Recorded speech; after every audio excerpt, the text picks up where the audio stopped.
پیٹ کاٹ رہے ہیں چھریوں کے ساتھ، اے لوگو جاؤ اور بچاؤ۔ تو کچھ ایسا ہی حال انسان کا ہے۔ وہ بھی یہ سمجھتا ہے کہ میری عقل و دانش کے مطابق ہے۔ میں نے جیسے پچھلی مرتبہ کہا تھا کہ چونٹی جیسے ایک سمندر کو نہیں سمجھ سکتی، انسان اللہ کے راز، افعال اور اس کے کام اور قانون کو نہیں جان سکتا۔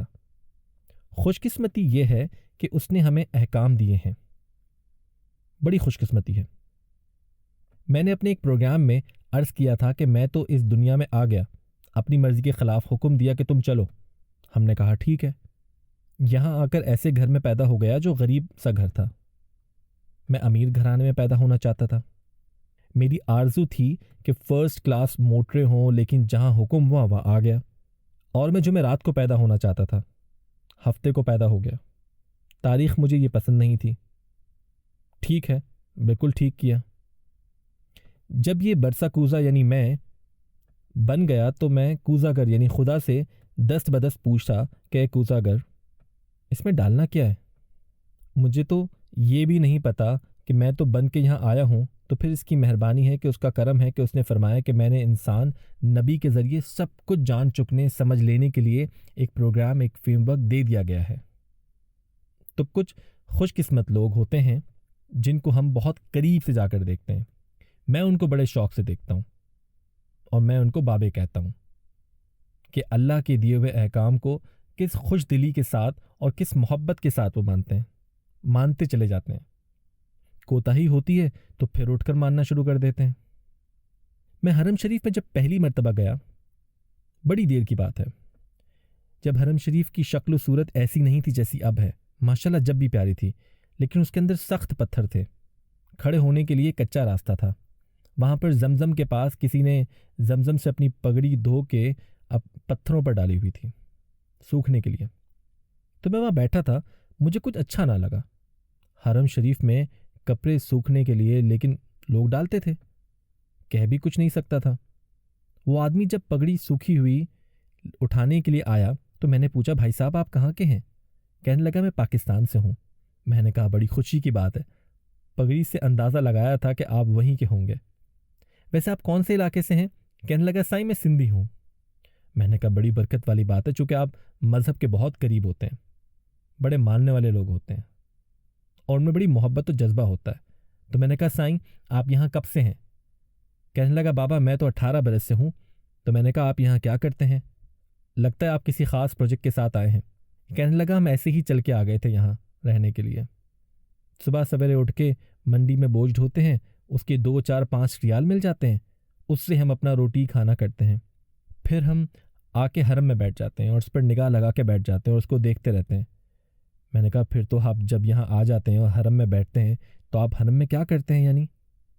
کہنے لگا سائیں ہم یہاں گر پڑتے ہیں اور پھر اٹھ کھڑے ہوتے ہیں، پھر گر پڑتے ہیں اور پھر اٹھ کے کھڑے ہو جاتے ہیں 18 برس سے۔ میں نے کہا بہت خوش نصیب انسان ہے جو گر بھی پڑے اور اٹھ کے کھڑا بھی ہو جائے، پھر گر پڑے پھر اٹھ کے کھڑا ہو جائے۔ تو یہ بڑی برکت کی بات ہے ان ماننے والے لوگوں کی جو تسلیم کر لیتے ہیں کہ اس بات کو جو ہمیں فریم ورک عطا کیا گیا ہے وہ صحیح ہے، مناسب ہے اور اسی کے مطابق ہم اپنی زندگی بسر کریں گے۔ لیکن اس کے ساتھ انسانی کمزوری ہے، گرنے والا جو مقام آتا ہے تو وہ بھی ساتھ چلتا ہے۔ اس وقت آدمی یہ ضرور سوچتا ہے کہ یہ میرے ساتھ، میرے دوستوں کے ساتھ، میرے عزیزوں کے ساتھ کیا ہوا۔ تو اس میں عزیزان گرامی زیادہ کوتاہی اس بات کی ہے کہ انسان جو ہے وہ بڑا بے صبرا اور ناشکرا ہے، اور اس کی خاصیت ہے چھوٹے سے دھبے کو پھیلا کر نہ صرف اپنی زندگی پر، نہ صرف اپنے علاقے پر، بلکہ ساری دنیا پر محیط کر لیتا ہے اور خود اس دائرے کی لپیٹ میں آ جاتا ہے۔ اگر آپ غور کریں گے تو مصائب اور مشکلات اتنی ہی شدید ہوتی ہیں جتنا کہ آپ نے ان کو بنا دیا ہوتا ہے، اور وہ آپ کی ساری زندگی کا ایک حصہ ہوتی ہیں، ساری زندگی نہیں ہوتی۔ بندہ یہ سمجھتا ہے کہ یہ ساری کی ساری میری زندگی ہے اور وہ برباد ہو گئی، تباہ ہو گئی۔ مجھے یاد آیا آپ سے بات کرتے ہوئے کہ ایک بادشاہ کے عہد میں ایک غریب آدمی تھا، گاؤں کا رہنے والا، بہت ہی غریب آدمی تھا، لیکن تھا وہ صوفی آدمی، روحانیت سے اس کا گہرا تعلق تھا۔ تو اس غریب آدمی کے پاس ایک خوبصورت گھوڑا تھا، اعلیٰ درجے کا گھوڑا، دنیا اسے دیکھنے کے لیے آتی، اس نے بڑے پیار کے ساتھ اپنے گھر کے قریب ایک چھوٹا سا استبل بنا کے رکھا ہوا تھا۔ اس کا عشق اور کچھ نہیں تھا، اس کے پاس اور کچھ نہیں تھا، ایک گھوڑا ہی تھا اس کے پاس۔ بادشاہ وقت کو پتہ چلا کہ گھوڑا اس کے پاس ہے جو کہ بہت اعلیٰ درجے کا ہے، تو یہ حاصل کرنا چاہیے۔ تو بادشاہ اپنے حواریوں کے ساتھ، امیروں وزیروں کے ساتھ اس کے پاس آیا، کہنے لگا اے فقیر، مانگ کیا مانگتا ہے اس گھوڑے کے بدلے؟ اس نے کہا حضور یہ بکاؤ مال نہیں ہے، یہ شوق سے رکھا ہوا ہے، یہ بیچا نہیں جا سکتا، یہ تو بیچنے والی چیز ہی نہیں ہے۔ اس نے کہا نہیں، ہم تجھے منہ مانگی قیمت دیں گے۔ اس نے کہا نہیں جی، میں نے بیچنا ہی نہیں ہے۔ اس نے کہا پھر غور کر لے، ہم تجھے ایک پرگنہ، ایک ریاست دیں گے، اس کے بدلے تو ہمیں یہ گھوڑا دے دے۔ وہ پھر بھی نہیں مانا، ضدی آدمی تھا۔ سودا چکتے چکتے معاملہ یہاں تک پہنچ گیا کہ اس نے کہا آدھی سلطنت لے لے، گھوڑا مجھے دے دے۔ اس نے کہا جناب علی، میں نے بتایا کہ اس کا کوئی مول نہیں ہے، اگر یہ بکنے والی چیز ہوتی تو میں دے دیتا، لیکن یہ بکنے والی چیز نہیں ہے۔ تو اس نے کہا اچھا تیری مرضی۔ جب بادشاہ چلا گیا تو گاؤں کے لوگوں نے کہا تو کتنا نالائق، بے وقوف اور کتنا جاہل ہے کہ بادشاہ وقت تیرے پاس آیا، اس نے آدھی سلطنت آفر کی، اگر ظالم تجھے مل جاتی تو بھی مزے کرتا اور ہم بھی مزے کرتے، سارے گاؤں کے مزے ہوتے، تو ہمارا بادشاہ ہوتا۔ ظالم یہ کتنی بڑی حماقت کی ہے، کتنی بڑی خوش نصیبی کو گھر آئے دھکا دے دیا، باہر پھینک دیا۔ تو اس نے کہا وہ عجیب و غریب آدمی تھا کہ میرا گھوڑا ہے، اس نے اس کا مول لگایا، میں نے نہیں دیا، اس میں خوش نصیبی یا بد نصیبی کی کیا بات ہے؟ یہ تو میری زندگی ہے، میرا گھوڑا ہے، خوش نصیبی تم کدھر سے نکال رہے ہو؟ میں نہیں دیتا۔ انہوں نے کہا تو ضدی آدمی ہے، تو شروع ہی سے ایسا ہے اور تیرا مزاج ہی ایسا ہے، یہ کہہ کر چلے گئے۔ تھوڑے عرصے کے بعد کیا ہوا، صبح اٹھا چارہ ڈالنے کے لیے تو وہاں دیکھا کہ استبل میں گھوڑا نہیں تھا، استبل خالی تھا۔ گاؤں کے لوگ آئے روتے پیٹتے، کہنے لگے ہمارے گاؤں کا حسن تباہ ہو گیا، تجھ سے کہا تھا نا کہ بادشاہ وقت کے ساتھ زور آزمائی نہیں کرتے، تیرا گھوڑا تیرے پاس نہیں رہا، تیرے ساتھ بڑا ظلم ہوا، تو تباہ ہو گیا، برباد ہو گیا۔ اس نے کہا میں کہاں سے تباہ ہو گیا، کہاں سے برباد ہو گیا؟ ایک گھوڑا تھا، چھوٹی سی چیز تھی، میری زندگی تو بہت بڑی ہے، یہ اس کا ایک حصہ تھا۔ حصے کے اوپر میری ساری زندگی کو کیوں پھیلا کر کہہ رہے ہو کہ چونکہ تمہارا گھوڑا چلا گیا اس لیے تم برباد ہو گئے؟ معمولی سی بات ہے۔ انہوں نے کہا نہیں، تو بے وقوف آدمی ہے، تجھے اللہ نے عقل ہی نہیں دی۔ وہ پھر واپس چلے گئے۔ کوئی 1 مہینہ 11 دن کے بعد اس کا گھوڑا ہنہناتا ہوا واپس آ گیا۔ اس کے ساتھ 11 نئے جنگلی گھوڑے تھے۔ وہ کہیں بھاگ گیا تھا جنگل میں، اور جنگل میں جا کر انہیں سیٹ کرتا رہا اور سارے اس کے عشق میں مبتلا ہو گئے، تو 11 گھوڑے نئے اعلیٰ درجے کے ساتھ لے کر آ گیا۔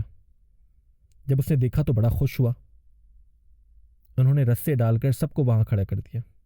گاؤں کے لوگ آئے، انہوں نے کہا تو بڑا خوش نصیب ہے، تیرا گھوڑا کھو گیا تھا اور دیکھ تجھے کمال کی چیز لا کر دی۔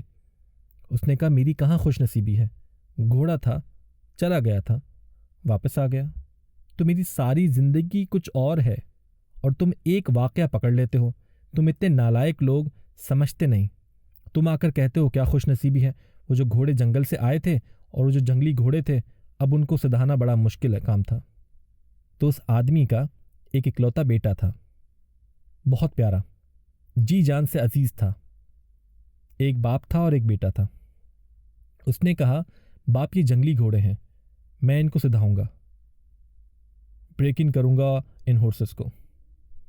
چنانچہ اس نے ایک کو رسہ پھینک کر پکڑ کر اس کے منہ میں لگام دے کر اس کے اوپر چڑھ کے سب سے صحت مند جنگلی منہ زور گھوڑے کو سدھانے کی کوشش کی۔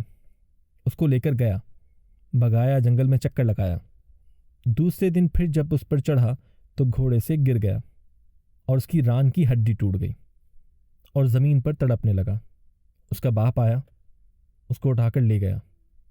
گاؤں کے لوگ روتے پیٹتے آئے، تیری بدقسمتی ہے، تیرا ایک ہی بیٹا تھا، تو مارا گیا، تباہ ہو گیا، برباد ہو گیا، ہم تو رونے سیاپا کرنے آئے ہیں۔ اتنا جواں سال بیٹا، اس کی ران کی ہڈی ٹوٹ گئی، اب یہ تیرے کسی کام کا نہیں رہا۔ اس نے کہا بھائی، اس میں میری بدقسمتی کدھر سے آ گئی؟ یہ میری زندگی کا ایک حصہ ہے. ایک بیٹا ہے, بیٹے کی ران ٹوٹ گئی ہے. مشکل آئی ہے تو ٹھیک ہے, تم مجھے سارے کے سارے کیوں کہہ دیتے ہو کہ تو مارا گیا, تو برباد ہو گیا, تیرے گھر میں تو بدنصیبی آ گئی. تاؤ ایک مذہب ہے, اس کے پیروکار بڑے وحدانیت کے قائل ہوتے ہیں, ون نیس کے ماننے والے. یہ جو ٹوٹے آتے ہیں ان کو نہیں مانتے, پوری زندگی کو مانتے ہیں. اب وہ بدنصیب باپ اور بدنصیب بیٹا اور ان کے 12 گھوڑے رہ گئے. تھوڑے دنوں کے بعد بادشاہ کے قریبی ہمسائے بادشاہ سے جنگ لگ گئی اور گھمسان کا رن پڑا. جنگ طول اختیار کر گئی تو بادشاہ وقت کو جبری بھرتی کی ضرورت پڑی. اس نے ڈنکا بجا دیا, گاؤں گاؤں میں ڈونڈی پھیڑ دی, اور جو نوجوان بچے تھے ان کی زبردستی جبری بھرتی کے لیے وہ گاؤں میں آ گئے. جتنے خوبصورت تگڑے مضبوط بچے تھے ان کو کان سے پکڑ کر جنگ میں لے گئے. اس کے بیٹے کی ٹانگ ٹوٹی ہوئی تھی, وہ کسی کام کا ہی نہیں تھا, تو وہ اسے چھوڑ کر چلے گئے. گاؤں کے لوگ اس کے پاس آ کر کہنے لگے, یار ہمارے تو پیارے پیارے بیٹے تھے, سب کو ہانک کر لے گئے, تو بہت اچھا رہا, خوش قسمت ہے. اس نے کہا, یار تم بندے اس قابل نہیں ہو کہ تمہارے ساتھ رہا جائے. یہ گاؤں ہی نالائق لوگوں کا ہے جو زندگی کے ایک چھوٹے سے حصے کو ساری زندگی پر پھیلا کر اس کا نتیجہ نکال دیتے ہیں. تو میں معافی چاہتا ہوں, میں تمہارے درمیان نہیں رہوں گا, اور میری اور تمہاری جدائی ہے. چنانچہ وہ اپنا گھوڑا اور بیٹا لے کر کسی اور گاؤں چلا گیا.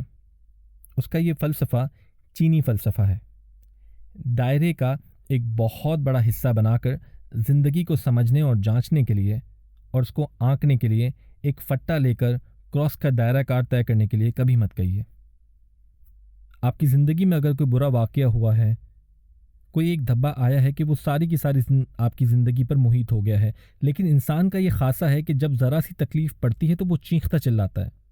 جب ذرا سی خوشی کا لمحہ آتا ہے وہ اس کو بھی پھیلاتا ہے کہ میں سارے کا سارا خوش ہو گیا, حالانکہ اس میں خامیاں, کمزوریاں, کوتاہیاں بدستور موجود ہوتی ہیں, باوجود اس کے کہ خوشی کا لمحہ آ گیا ہو. مجھے آپ سے بات کر کے اچانک یاد آیا, میرا پوتا چھوٹا ہے, وہ آ رہا تھا, گھبرایا ہوا تھا. میں نے اسے گود میں اٹھا کے بازو پر بٹھایا. میں نے کہا, دیکھو یار کیسا اچھا موسم ہے, ذرا دیکھ باہر نکل. اس دن موسم بہت اچھا تھا, ہمارے بڑے بڑے شیشے تھے, آگے درخت لہلہا رہے تھے, پودے لگے ہوئے تھے بانس کے جو زیادہ خوبصورت لگتے تھے, کالے سیاہ بادل تھے, ان کے اندر سے بادلوں کی قطاریں جا رہی تھیں. میں چاہتا تھا کہ میرے پوتے کو حسن و جمال میں دلچسپی ہو, وہ دیکھے اور اس کو پسند کرے, بجائے اس کے کہ وہ لکڑی کے اور پلاسٹک کے واہیات کھلونوں سے کھیلے جن میں زیادہ قاتل اور حملہ کرنے والے ہیں. پتہ نہیں آج کل ان کو کیا کہتے ہیں, عجیب و غریب. ان سے کھیلتا رہتا تھا. جب میں نے اسے گود میں اٹھا کر کہا, دیکھو باہر کا منظر اور اس کا حسن, یہ بادل اور یہ پرندے, یہ درخت اور لہلہاتی شاخیں, تو بالکل نہیں دیکھ رہا تھا, اور گھٹن سی اس کے اندر ہے, اور ایک ہی جگہ اس کی نگاہیں مرکوز ہیں, اور گھبرایا ہوا ہے, اور میری گود میں چڑھا ہوا ہے. میں نے جب اس کی نگاہوں کو غور سے دیکھا تو وہ شیشے کے پار ہی نہیں جا رہی تھی. میں نے کہا, یہ کیا مسئلہ ہے, اتنا معصوم بچہ اور یہاں پر پھنسا ہوا ہے. تو خواتین و حضرات, میں نے یہ دیکھا کہ وہ جو بڑا سا شیشہ تھا جس میں سے میں اسے جمال اور خوبصورتی سے متعارف کروا رہا تھا, اس شیشے کے ساتھ ایک مری ہوئی مکھی چپکی ہوئی تھی. مر گئی ہوگی کب کی, جیسے ہم کہتے ہیں چھیچھی لگی ہوئی تھی. اس نے سب کچھ چھوڑ کر, ساری کائنات چھوڑ کر, سارا حسن و جمال چھوڑ کر اپنی نگاہیں اسی چھیچھی پر مرکوز کی تھیں, اور منہ بسور کے بیٹھا ہوا تھا کہ یہ دنیا ہے جو ساری کی ساری چھیچھی ہے اور مری ہوئی مکھی ہے اور نالائق چیز ہے, اور میں ان ساری چیزوں سے لطف اندوز نہیں ہو سکتا جن سے میرا دادا کرنا چاہتا ہے. جب مشکلات اور مصیبتیں آتی ہیں تو اگر آپ ان کو غور سے دیکھیں کہ ان کا ایک حصہ, بالکل چھوٹا سا فریکشن آپ کی زندگی پر اثر انداز ہوتا ہے, لیکن ہم نے وہ دھبا پھیلا کر اتنا وسیع تر کر لیا ہوتا ہے کہ پھر وہ اپنے ہمارے اختیار میں نہیں رہتا, اور پھر وہ پھیلا ہوا دھبا ہمارا حکمران بن جاتا ہے, اور جہاں جہاں چاہتا ہے ہم کو اٹھائے پھرتا ہے. جیسا کہ میں نے پچھلی مرتبہ کہا, اگر اللہ کی ذات اور اس کے افعال کو جاننے کی آرزو ہے تو پھر اس کے احکام کے اندر داخل ہونا پڑے گا, اور اس فریکوینسی کو حاصل کرنا پڑے گا، جس فریکوینسی کو پکڑ کر اچھی طرح سے اختیار کر کے ہم ان افعال کو سمجھ سکتے ہیں۔ اللہ آپ کو آسانیاں عطا فرمائے اور آسانیاں تقسیم کرنے کا شرف عطا فرمائے۔ اللہ حافظ۔